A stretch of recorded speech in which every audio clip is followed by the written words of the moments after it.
Hi everyone, welcome back. This is lesson number 23, and today we are going to be talking about how to express things that you need to do. If you have any sort of obligation or any obligations, these will be good words for you to memorize. Generally, we English speakers, we use two ways of expressing that you need to do something in English, or that you have to do something. The first way is using have to. Okay, so we say have to do this, have to do that, okay? The next way is to use the verb must, okay? Must is a modal verb, okay? So we can use have to or must. Both of these terms are used in spoken English, but have to, I would say, is used more in the spoken language when you talk with your friends or your family, okay? A must, we use it to express a responsibility, an obligation, or something that's important to do with more of an emphasis, okay, than have to. And although they have the same meaning in their positive form, they do not mean the same thing in their negative forms, okay? So let's look at some examples with have to and must in the positive sense. Number one, you have to go to the store to pick up bread. So when we use have to, that's how normally people would say it, okay? You have to go to the store to pick up bread. We don't have bread at the house, okay? We need to eat dinner. You have to go to the store to pick up bread. Or you could say, you must go to the store to pick up bread. Okay, there's more of an emphasis on the necessity of going to the store to pick up bread to bring it home. Okay, number two, I have to tell you something. Or you could say, I must tell you something, right? Again, have to is used more commonly. So you will more often than not hear people use I have to tell you something instead of I must tell you something. When you use must, it sounds very formal, okay? Number three, I have to help my sister with the chores. Now, chores, as you know, because we've learned this word in other lessons, chores are the things that you do around the house, like when you wipe the windows, or when you mop and sweep the floor, when you clean the kitchen, when you clean the living room. These are chores, the things that you have to do to make the house beautiful and clean. And anyways, so I have to help my sister with the chores, and I must help my sister with the chores. Again, must puts an emphasis on the responsibility of helping your sister with the chores. Okay, there's a larger responsibility there. Number four, they have to brush their teeth before bedtime.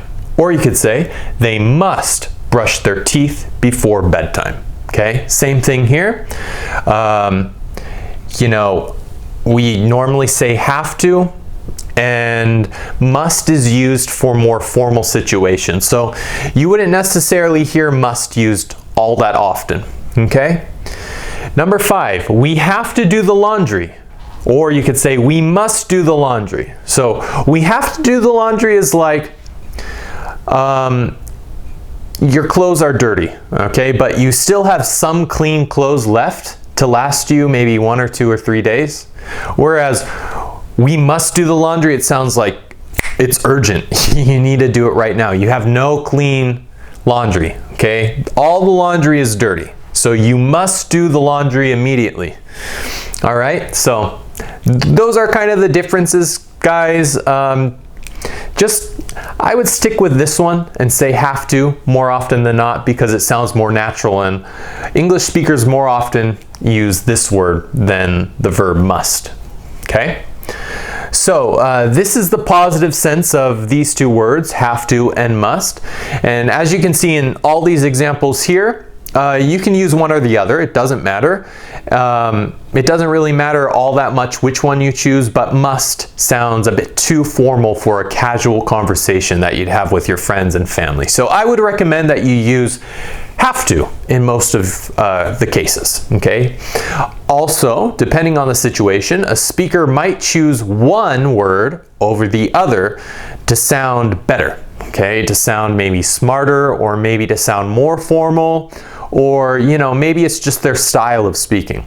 Knowing which one to use is something that will come more naturally to you as you start listening to more English speakers speaking in English and interacting with them more often, okay? You can also listen to the radio, or you can watch a lot of movies, and you'll kind of get an idea of which one to use just by watching a lot of movies and listening to the radio.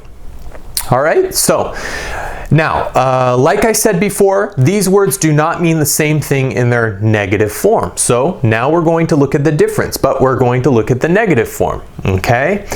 We will begin with don't have to, okay? So instead of have to, we put don't here. Now, we're not going to use must at all, because we don't really use must in the negative form, okay? So when we're talking about negative things, forget about must, okay? We're not going to use it. We're going to use it over here, but that's a little different, okay? Let's stick with don't have to right now with the negative form. Number one, you don't have to come if you don't want to, okay? You're not obliged to come, okay? Nobody's going to force you to come if you don't want to, okay? There's no pressure. You have no pressure. Number two, we don't have to wear suits in the office, okay? So obviously you're working in an office, okay? So it's your job. And you're not required to wear suits, okay? You can wear whatever you want. Maybe you can wear a t-shirt like this. You can wear nice pants and nice shoes, but you don't have to wear a suit, okay? A suit is like when you have a coat and you have the tie and you have a jacket over your shirt, okay? And you have a belt and you have nice leather shoes.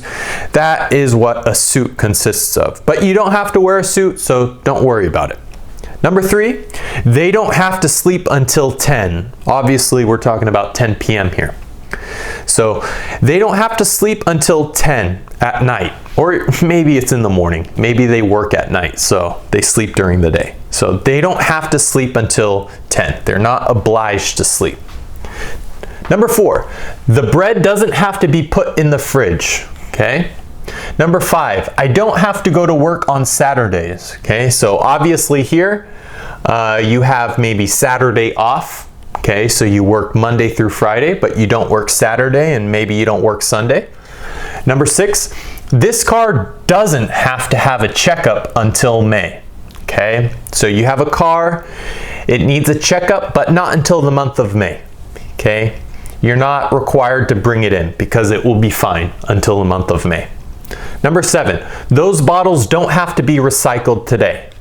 No, you could do it another day, not today. You could do it tomorrow or next week or next month. But you don't have to recycle the bottles today. They don't have to be recycled today. Okay? So guys, that's how you use the negative form. Again, we use have to in most cases, and it basically just means that you're not required to do something. Okay, so in all these examples here, 1 through 7, you'll notice that we're talking about something that is not required or necessary. Now we're going to look at, here, I'll switch like this. Now we're going to look at mustn't and must not, okay, which means the same exact thing. Mustn't is just shortened form, okay? Must not, mustn't. Mustn't indicates something that is against the rules and is forbidden, okay? You cannot do it. Maybe there is a law that says you can't do it, but in any case, you can't do it. It's against school rules, it's against the rules of a country, or it's against the laws of a state. Whatever it may be, it's something that you cannot and that you should not do, okay? Number 1, okay? You mustn't walk on the grass. Okay, so you've probably seen a sign or two like this that says, you mustn't walk on the grass. The grass looks nice and green and very pretty, and you don't want to walk on it and destroy it. So you'll see a sign that says, you mustn't walk on the grass. Okay, let's go to this one. Number 2, I mustn't smoke in the hospital. Okay, it's something that I'm forbidden from doing. Okay, I mustn't smoke a cigarette in the hospital. Okay, you cannot do that in hospitals, obviously. Number 3, we mustn't talk in class. Okay, so we mustn't talk in class. It's against school rules. okay, or the classroom rules. We mustn't talk in class. Okay, next one. You mustn't drive drunk. Okay, obviously that's very bad. It's against the law. It's against all the rules of any country. And morally, it's probably wrong. Yeah, morally, I'd say it's wrong. You mustn't drive drunk. It's forbidden. Okay, I'll write that for you just so you know how to write it. You mustn't drive drunk. In all these cases, you could say, it is forbidden. Okay? Forbidden means you cannot do it. It's against the rules, it's against the law, it's bad. Okay? Next one. They mustn't do that. Okay? Whatever it is they're doing, they mustn't do that. They must stop. You mustn't park in the handicap parking spot. So you'll often see these in the parking lots of supermarkets, okay? And these are spots reserved for people who maybe can't walk so well, or they have a handicap, maybe they can't breathe so well, okay? But they need to park closer to a facility, okay? They need to park closer to the restaurant, they need to park closer to the supermarket, or the grocery store, or whatever it might be. You mustn't park in the handicap parking spot unless you yourself are handicapped or have something physically that prevents you from walking too far. Okay? Anyways, guys, that's it for this lesson. Thank you so much for watching, and I hope to see you next time. Don't forget, if you like these videos and if you like this lesson, give me a thumbs up and subscribe. All right? Goodbye. See you next time.